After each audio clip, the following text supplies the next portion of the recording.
자, 오늘 제가 여러분들에게 전해드릴 하나님의 말씀은 먼저 우리 성경 말씀만 찾아볼 거예요. 요한일서 4장 1절 말씀. 본론보다 서론이 좀 길었네요. 네. 요한일서 4장 1절 말씀.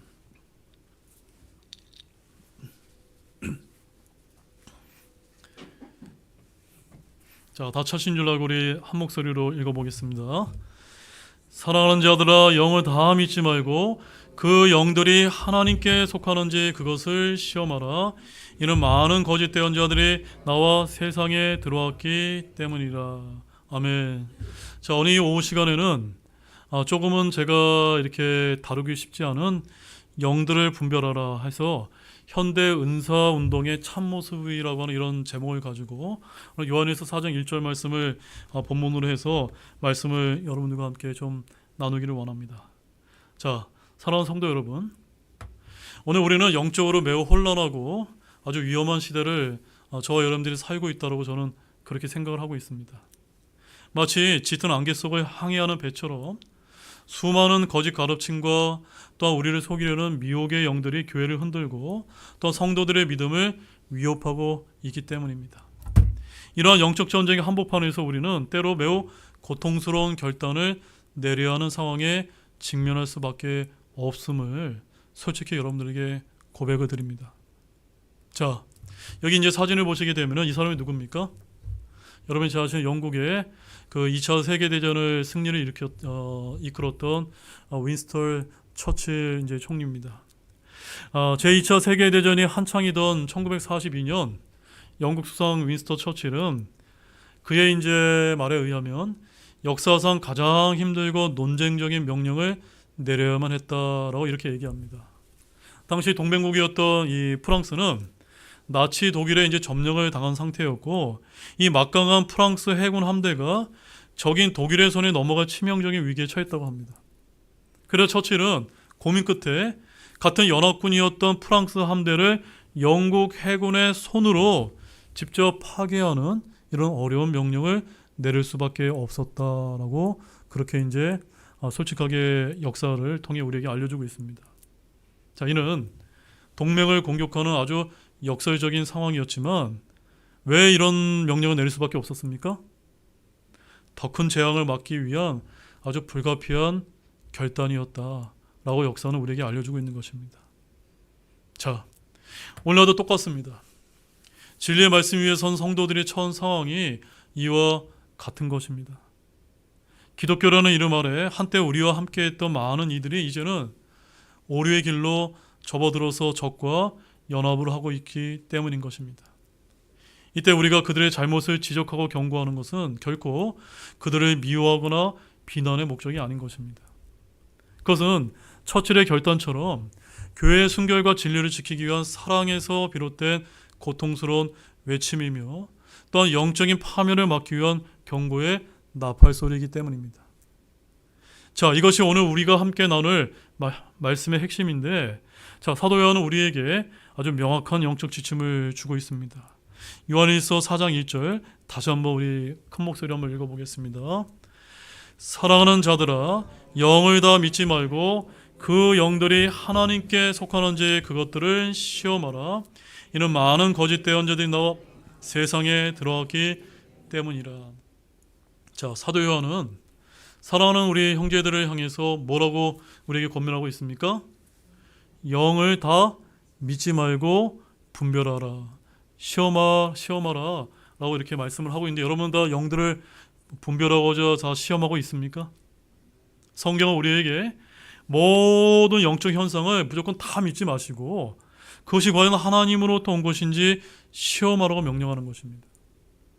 오늘 이 시간 우리는 이 준엄한 명령하에 순종해서 현대교회를 휩쓸고 있는 은사운동의 참모습을 성경 말씀의 빛 가운데 그것을 조명해 보았으면 좋겠습니다.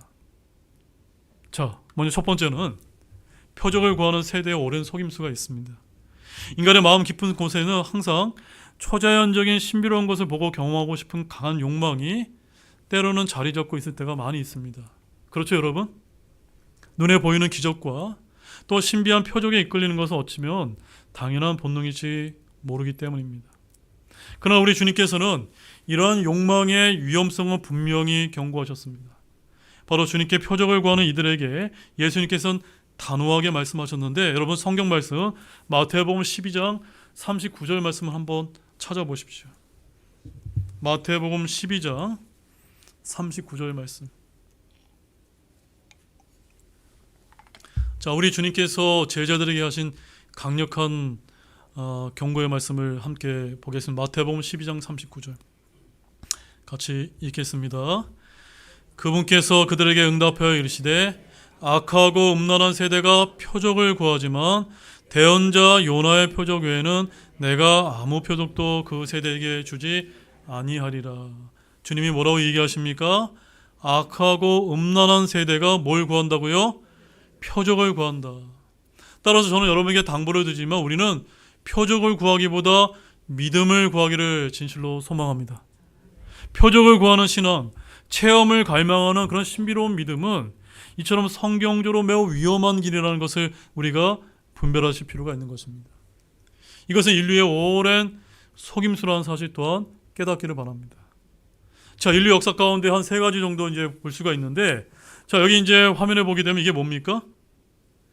이스라엘이 광야에서 이제 나왔을 때 모세가 십계명 받으러 하늘에 올라갔을 때 이스라엘 백성이 뭘 했습니까? 예, 금황소를 만들어서 막 이렇게 하지 않았습니까? 바로 성경의 역사 우리가 돌아보게 되면 이스라엘 백성이 광야에서 금송아지를 만든 이유가 무엇이었습니까? 이들이 왜 실패했습니까? 그들이 이집트에서 보았던 마술사들의 신비한 능력과 눈에 보이는 신의 형상을 갈망했기 때문입니다. 그 이유는 바로 눈에 보이는 신비한 능력과 초자연적인 체험에 대한 갈망 때문이었고, 바로 가나안 땅에 들어가서도 그들은 주변 이방 민족들의 우상 숭배에 끊임없이 현혹되었기 때문입니다. 이 갈망은 결국 그들을 국가적인 몰락으로 이끌었던 것입니다. 그 다음에 두 번째로는 오늘 오전에 우리가 좀 전에 살펴봤던 고린도 교회 혼란입니다. 바로 신약시대 고린도 교회 역시 같은 문제에 빠져 있었는데, 그들은 무질서한 방어 같은 신비주의적 현상에 깊이 빠져든 나머지 건전한 교리를 무시하고 교회는 극심한 혼란에 휩싸였던 것입니다. 분명히 하나님께서는 그 방언, 그 타언어를 복음, 성경이 주어지기 전에 유대인들에게 표적으로 복음을 전하는 수단으로 하나님께서 과도기적으로 허락하신 그런 하나님의 선물이었는데, 사도 바울이 고린도 교회를 방문했더니 그런 초창기의 그런 방언의 그런 주어진 목적과는 상관없이 알지 못하는 방언이 그 교회의 질서를 무질서하게 만들었던 것입니다. 이에 고린도전서 14장 33절에서 사도 바울이 뭐라고 엄중히 경고하냐면, 하나님은 혼란의 창시자가 아니요 화평의 창시자니라. 하나님이 어떤 분이라고요? 혼란의 창시자가 아니라 화평의 창시자라고 저는 그렇게 굳게 믿고 있습니다. 그들의 영적인 현상은 피동성, 즉 자신의 의지와 통제력을 이상한 영에게 내어주는 상태에서 나온 것이다 라고 저는 그렇게 보는 것입니다.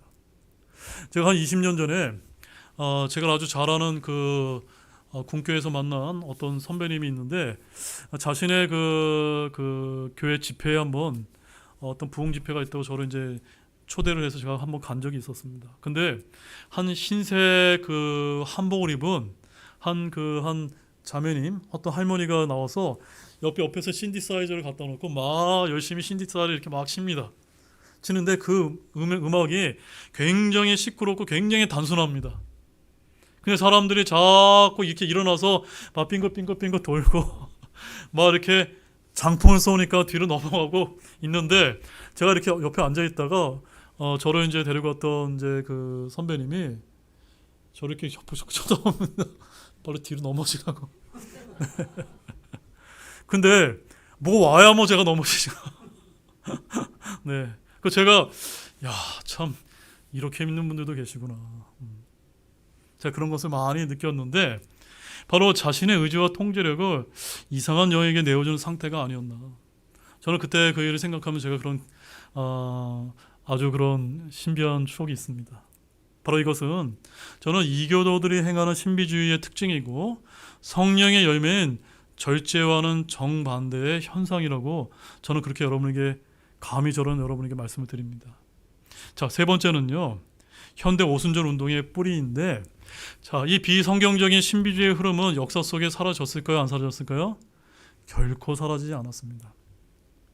이 불교란 강물은 로마 카톨릭의 수녀원과 수도원의 영성 훈련으로 이제 흘러 들어가게 되었다라고 이제 알려지고 있는데, 거기에 이제 시작한 사람은 아시시의 프란시스나 또 예수의 창시자였던 이나시오 로율라 같은 자들이 환상과 계시를 통해 하나님과 직접 소통한다고 이제 주장을 하면서 신비주의의 뿌리를 오늘 이제 내리게 되었다고 합니다. 바로 이들이 오늘 현대 오순절 운동의 뿌리다라고 이렇게 알려지고 있습니다.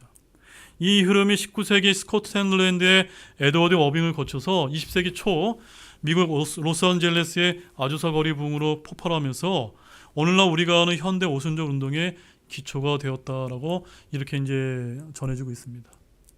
자, 이 모든 현상의 공통점은 아주 명확하다고 저는 믿습니다. 그것은 바로 기록된 하나님의 말씀보다 개인의 주관적인 체험을 더 높은 권위에 두는 신비주의라는 것입니다. 즉 신비주의를 정의 내리면 뭐라고요? 기록된 하나님의 말씀보다 뭘 더 높은 권위에 둔다고요? 내 체험이 더 강조되는 것입니다. 그래서 제가 만나본 분들 중에 뭐 방언을 한다든가 뭐 금리빨이 바뀌었다라든가 또 아니면 여러 가지 이런 신비로운 체험이 있다고 하신 분들을 이제 공통적으로 보게 되면은 그것이 나의 어떤 신앙의 성화의 삶을 위해서 내가 그것을 한다라고 얘기하기보다는 나는 하는데 당신은 왜 못해라고 하는 이런 식으로 우리가 이제 성도들을 하는 등급을 매기는 그런 수단으로 우리가 이제 개인적인 체험을 말씀보다 더 위에 내세우는 경우가 있는 점을 저는 굉장히 많이 봤습니다. 그래서 성도 여러분, 체험은 어떻죠? 체험은 변하고 감정은 흔들리지 않습니까? 맞습니까? 그러나 하나님의 말씀 어떻죠? 하나님의 말씀은 영원히 변하지 않음을 믿으시기 바랍니다. 우리가 체험을 신앙의 기준으로 삼는 순간 우리는 어쩌면 마귀가 파놓은 함정으로 걸어 들어온 것과 똑같은 것입니다. 이처럼 우리가 신비주의로 다져진 토양은 사탄이 자신의 계획을 펼쳐놓기 위한 완벽한 발판이 되는 것입니다. 자, 여러분 이제 이 그림은 뭐냐면요. 그 독일 전설에 피리 부르는 사나이라고 하는 이런 이야기 아시죠? 네, 그는 아름다운 피리 소리로 마을의 쥐를 몰아냈지만 약속한 대가를 받지 못하자 그 다음에 뭘 했습니까? 모든 아이들을 피리 소리로 홀려서 산속으로 데려가 버리는 이야기가 피리 부는 사나이 아닙니까? 자, 이 이야기가 우리에게 어떤 교훈을 줍니까? 오늘날 사탄이 똑같은 전술을 쓴다는 겁니다.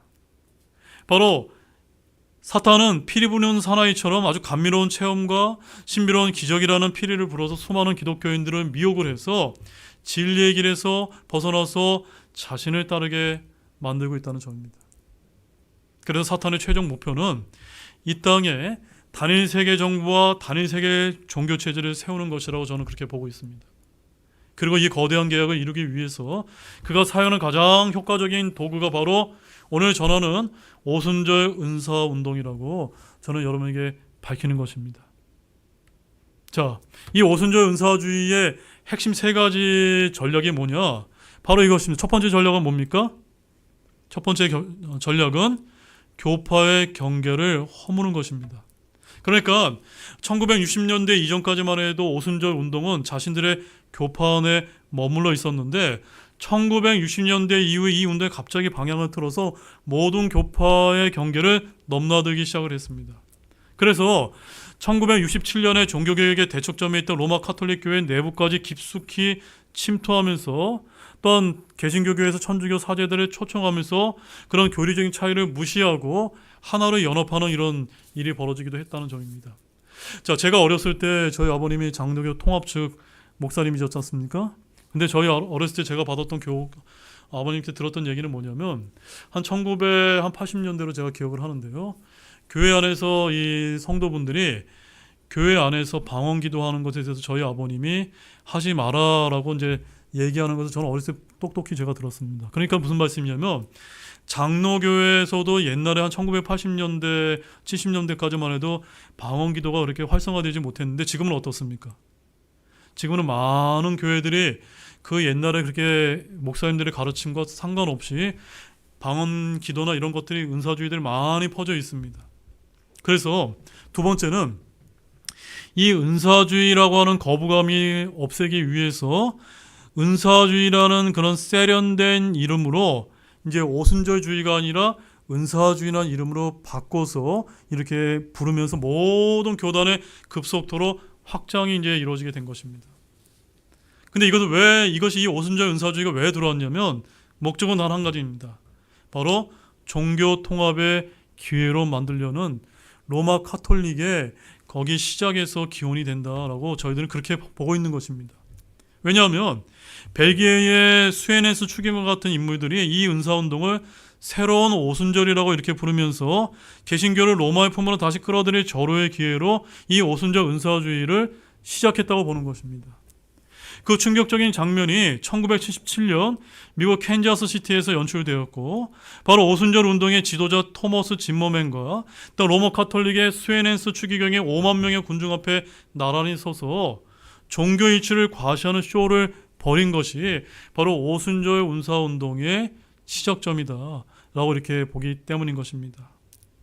따라서 성도 여러분, 사랑하는 여러분, 구원의 진리, 마리아 숭배, 또한 교황의 권위 등 성경의 핵심 교리를 모두 내던진 채 성령 체험이라는 이런 오순절 은사주의라는 주관적이고 감정적인 공통 분모 아래 하나가 되고자 하는 이 움직임, 이것이야말로 하나님의 올바른 진리를 파기하고 교회를 무너뜨리는 사탄의 관계가 아니고 무엇이겠습니까?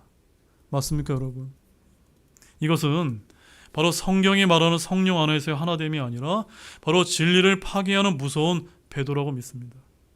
이 위험한 종교 통합 운동 앞에서 우리 성도들은 과연 어떤 자세를 취해야만 될까요?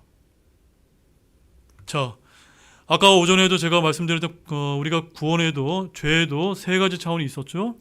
이 오순절 은사운동도 대표적인 세 가지 현상이 있다라고 저는 그렇게 알고 있습니다. 첫 번째는 뭡니까? 방언, 영어로는 speaking in tongues라고 이렇게 불리는 건데, 이 방언은 은사운동에서 가장 잘 알려진 현상으로 사람이 이전에 배운 적이 없는 언어로 말하는 것을 이렇게 뜻합니다. 성경에 나타난 본래의 방언의 은사는 듣는 사람이 이해할 수 없는 실제 외국어였지만, 즉 타언어였지만 이 은사는 지금 사라져 버렸다는 점입니다. 따라서 오늘날 나타나는 이 현상은 알아들을 수 없는 소리로 혼란만 야기하는, 즉 교회 질서가 허물어지는 이상한 이런 방향으로 흐른 것은 아닌가. 우리가 이것을 좀 경계할 필요가 있다라고 보고, 두 번째는 뭡니까? 입신입니다. 입신은 영어로 being slain in the spirit이라고 합니다. 이게 뭐냐면요, 우리가 이제 성령 충만하게 되면은 내가 이제 갈보리 십자가에서 죽어야 된다라는 이런 얘기를 많이 하죠. 근데 이것을 갖다 오순절 은사주의를 어떻게 바꿨냐면요, 당신이 성령 안에서 진짜로 죽게 되면은 뒤로 쓰러진다라고 얘기하는 겁니다. 이해하셨습니까? 사도 바울이 얘기하는 것은 여러분이 죄 가운데 여러분의 그 죄를 십자가에 내어줌으로 말미암아 죽어야 됨을 강조하는 건데, 자꾸 오순절 은사주의는 장풍이라든가 이런 것을 쏘아서 그 사람을 뒤로 넘어지는 그런 것을 성령 안에서 죽임을 당하는 것을 이렇게 묘사한다는 점입니다. 그래서 특정 집회나 안수기도 중에 사람이 갑자기 의식을 잃고 뒤로 쓰러지는 것을 우리가 입신이라고 이렇게 말하는 것입니다. 바로 이 현상이 피동성을 조작한다는 점에 있는데, 즉 개인의 영이 스스로를 통제하지 못하는 상황에 빠지는 것입니다. 자, 고린도전서 14장 32절 말씀 보십시오. 고린도전서 14장 32절. 여기 굉장히 중요한 말씀이 있는데요. 고린도전서 14장 32절. 자, 함께 읽어보겠습니다. 대언자들의 영은 대언자들에게 통제를 받나니. 자, 저와 여러분들이 다 대언을 하도록 하나님께서 명령하고 계시면 저희들도 역시 대언자가 되는 것이 맞습니까? 이 대언자들의 영은 누구에게 통제를 받는다고요? 대언자들에게 통제를 받는 것입니다. 따라서 이 말씀이 맞다면 오늘날 입신이라고 하는 이런 현상은 성경 구절의 정면으로 위배된다고 믿습니다. 그래서 33절에 뭐라고 얘기합니까? 성도들의 모든 교회에서 드러난 바와 같이, 그 다음 읽어보십시오. 하나님은 혼란의 창시자가 아니요 화평의 창시자시니라. 어떤 교회는 방언이나 입신이 일어나고 어떤 교회는 그런 것이 일어나지 않는 이런 무질서한 하나님이 아니라 모든 것을 하나님 말씀 안에서 조화롭게 40절 말씀에 의하면 함께 읽어보십시오. 모든 것을 품위 있고 질서 있게 할지니라 라고 이렇게 명령하고 계신 것입니다.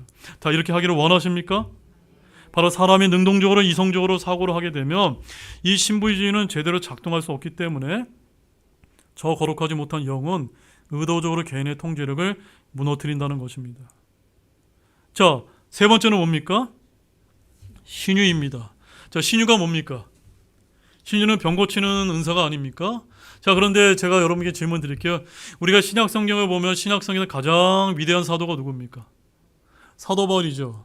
사도 바울이 모든 사람의 병을 고쳤습니까? 못 고쳤습니까? 자기의 사랑하는 디모데, 드로비모 이런 제자들조차 심지어 병을 고치지 못했습니다. 그러면 사도 바울은 굉장히 은사가 약한 병 고치는 능력이 없는 사도가 맞습니까?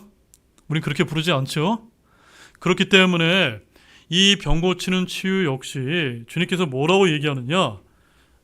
악하고 음란한 세대가 표적을 구한다 라고 이렇게 말씀하신 것을 근거로 해서 이러한 현상에 대한 열광이 신자들의 성경의 권위보다는 무엇에 더 끌리게 하는 겁니까? 감각적인 체험에 의존하게 만드는 신비주의한 요소가 될 수 있다. 세 가지 뭐가 있습니까?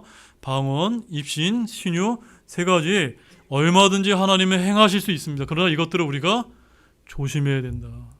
품위 있게 해야 된다. 질서 있게 해야 된다. 라고 이렇게 얘기하면서 이런 오순절 은사원 등의 독특한 체험들을 강조하는 것들을 체험 중심의 신앙을 우리가 뭐라고 한마디로 부르냐? 신비주의. 한번 따라 신비주의. 신비주의다. 라고 이렇게 이제 지적을 하는 것입니다.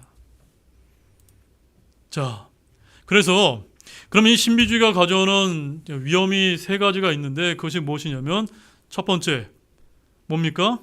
성경의 권위를 약화시킨다. 제가 이제 방언 문제, 입신 문제, 이런 신유의 은사 문제 이런 얘기를 항상 하다 보면 항상 제가 부닥기는 문제가 뭐냐면요.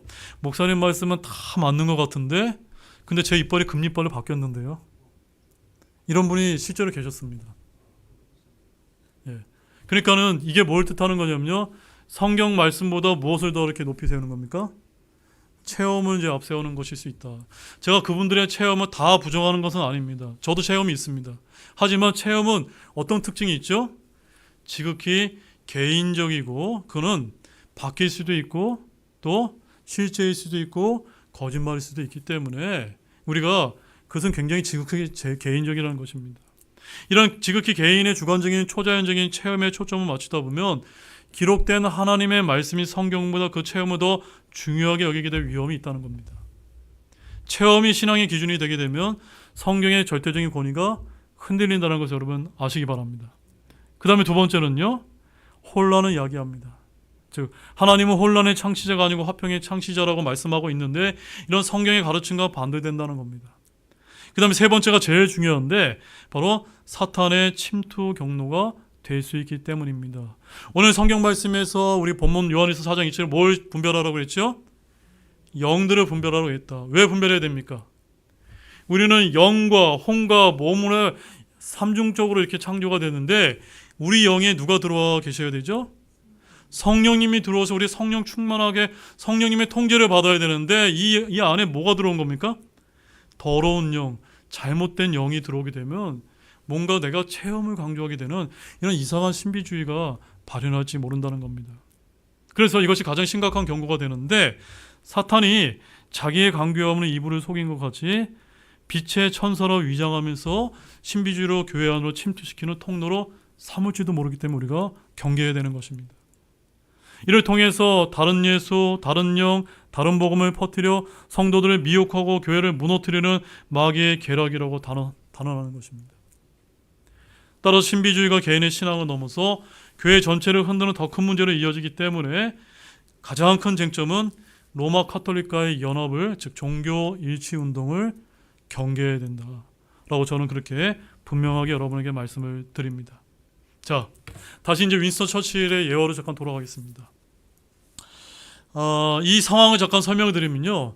1942년 7월 3일 오후 5시 54분에 윈스턴 처칠이 사격 개시라는 무서운 명령이 영국 군함 전함 레졸루션, 후드, 밸리언트호에 이제 내려졌다고 합니다.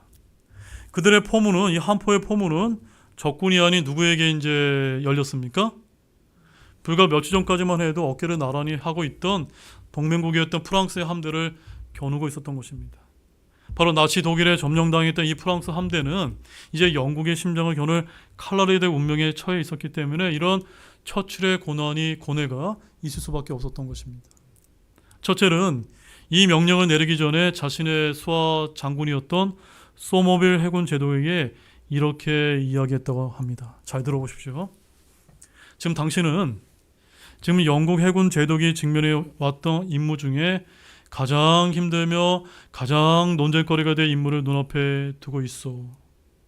바로 동맹국의 배를 자신의 손으로 파괴하는 것. 이는 엄청난 비난을 감수해야 하는 결정이었다는 것을 뜻하는 것이었습니다. 그는 눈앞의 비난보다 조국의 미래와 전쟁의 승리라는 더 큰 대의를 위해 아주 고통스러운 결단을 내릴 수밖에 없었던 것입니다. 그래서 불과 12분 만에 프랑스 전함 브레타그는 폭파되었고 덩커크와 프로벤스는 치명적인 손상을 입고 침몰하기 시작했다고 합니다. 자, 이것을 제가 왜 말씀을 드렸을까요? 이것을 우리에게 영적으로 적용을 해보게 되면 오늘날 우리 성도들이 바로 이와 같은 결단을 어쩌면 내려야 할 때일지 모르기 때문입니다. 같은 기독교라는 깃발 아래 형제라고 자매라고 불렸던 이들이 거짓 가르침과 비성경적인 이런 오순절 은사주의 운동에 빠져들어 적의 수중에 넘어가게 되었을 때 우리는 침묵해서는 됩니까? 안 됩니까? 안 되기 때문입니다. 관계가 불편해지기 때문에 비난받을 것을 두려워서는 안 됩니다. 진리를 수호하기 위해서 그들의 혼을 진정으로 사랑하기에 우리는 오류를 지적하고 그들로부터 거룩한 분리를 해야 되는 어쩌면 고통스러운 결단을 내려야 될지 모르기 때문입니다. 처칠의 결단이 대영 제국을 이제 구했듯이 바로 참된 진리를 위한 우리의 결단이 교회와 우리 자신을 미혹의 영으로부터 지켜낼 것으로 저는 그렇게 믿고 있습니다. 바로 성경이 가르치는 분별과 분리의 원칙이 바로 그것인 것입니다. 이제 말씀을 이제 맺도록 하겠습니다. 그러면 우리는 이제 영들을 분별을 해야 되는데 그게 한 세 가지를 이제 말씀드리고 싶습니다. 첫째, 뭡니까? 분별하십시오. 감정적인 뜨거움에 속지 마시고 어디에 이제 우리가 우리의 믿음을 둬야 됩니까? 기록된 말씀을 가지고 그것이 진짜 맞는지 안 맞는지 영들을 다 믿지 마시고 시험하시기 바랍니다. 아멘이십니까? 네. 말씀으로 분별하십시오. 두 번째는요, 분리하시기 바랍니다. 진리를 여러분들이 깨달으셨다면 신속히 행동하는 것이 지혜로운 성도로 믿습니다. 불의한 멍에를 함께 매지 마십시오. 그 다음에 세 번째는 고린도후서 6장 17절 말씀 함께 읽어보겠습니다. 너희는 저들 가운데서 나와 너희 자신을 분리하고 부정한 것을 만지지 말라. 바로 비성경적인 가르침과 거짓된 영적 운동과 불의한 멍에를 함께 매지 마시기 바랍니다. 그들 가운데서 나와 자신을 거룩하게 구별할 때 하나님께서 우리를 받으시고 우리의 아버지가 되어 주실 것입니다.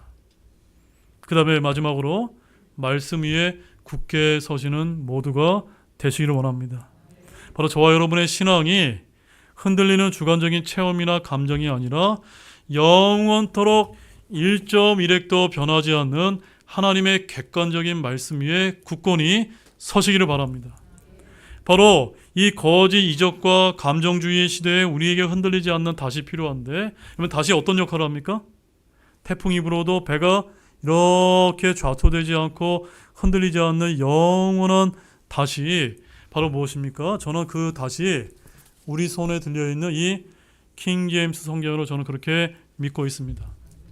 바로 울부짖는 사자같이 우리를 삼키려 하는 대적 마귀를 이기는 유일한 힘은 이 오직 진리의 말씀에 있음을 굳건히 믿으시면서 오늘 주의 말씀을 마치도록 하겠습니다.